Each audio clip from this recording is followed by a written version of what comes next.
my power rankings. I'll go from 5 to 1. I'm not going to rank all 30 teams. We'd be here forever. Starting with 5, it is the Mavericks. I'm really impressed with what they're doing. I think that they have a lot of things that you need to contend and compete.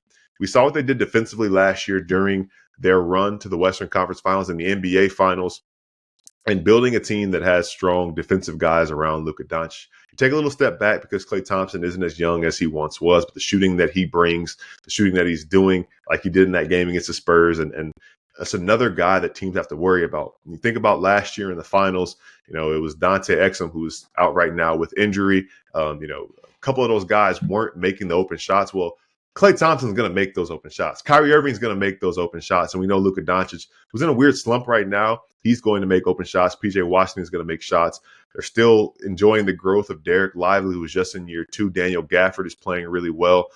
So they have a lot of boxes that they check, and they've been really impressive, especially incorporating new pieces. Quentin Grimes, another new piece that they're incorporating, another guy who will make open shots for them when his number is called. So I've been really impressed by them.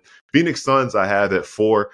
They're figuring things out. Bringing in Tyus Jones, they have a true point guard this year, fixes one of their biggest issues from last season. Obviously, there's no question about the talent on the roster. When you have Devin Booker, Kevin Durant, Bradley Beal, Yusuf Nurkic has been playing some solid basketball as well. Grayson Allen coming in and playing his role. Ryan Dunn has been a revelation. I watched a lot of ACC basketball, watched him when he reigned terror around the conference and also made things difficult for my Demon Deacons last year when Virginia played against us, and he was one of the best defenders. But the thing about him was he couldn't shoot. We thought that he's going to come to the NBA and be a difference maker on the defensive end, but he's been knocking down shots, and his offensive evolution, or the offense that we didn't even know was there during draft analysis, has made him potentially one of the biggest steals of the draft in a really weird draft class. And we'll talk more about that as we go through news in the NBA. At 3, I have the Cavaliers. It feels kind of disrespectful right now. They're one of 2 remaining undefeated teams in the NBA. They moved to 5-0 last night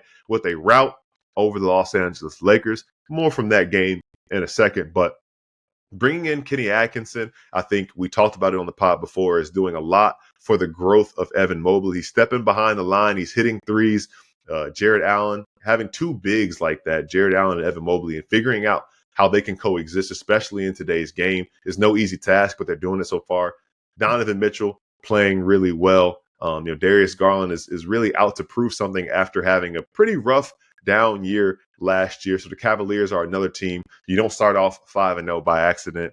At 2, I have the Thunder. They also have not lost at the time of recording. Win their first 4 games of the season.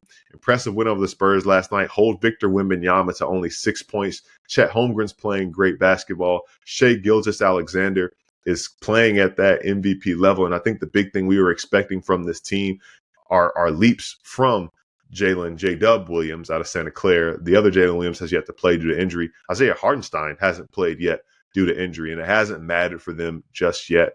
I'm looking at teams, and not to say that they're without flaw, but they check all the boxes as well. We talk about shooting with Isaiah Joe and guys like Aaron Wiggins. Bring in Alex Caruso this offseason, who hasn't really found his footing just yet, but knowing that there's another level that he can tap into means that they have another level they can tap into as a team, especially when you consider the injuries that they're dealing with. And obviously, number 1, the Celtics no longer undefeated.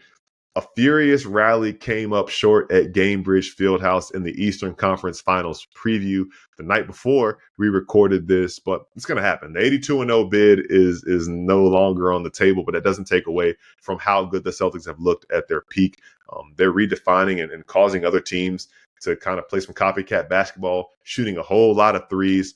Jason Tatum, Jaylen Brown, and obviously Kyle kind of had the homer angle last week, but he was on to something. When you think about what happened with Team USA for both of those guys, they came in this new season with a chip on their shoulder, bigger than most defending champions have. And I also think that if they didn't have one, Joe Mazzulla is wild enough to it. He would have put one on their shoulders. So the Boston Celtics are playing motivated basketball. Peyton Pritchard's playing big minutes off the bench. And you know what they have with Derek White, Drew Holiday, Al Horford, another ageless wonder in the NBA. And again, just like I said with the Thunder and Hardenstein, Kristaps Porzingis has yet to play this season. They're encouraged. It's looking like he's going to be back in the lineup maybe in December, and he might be ahead of schedule as well. So that's another level that they will be able to tap into once he's back in their lineup. And I think that's just why they are still not head and shoulders, but they are on another level than the rest of the league. And I think they're in a tier of their own.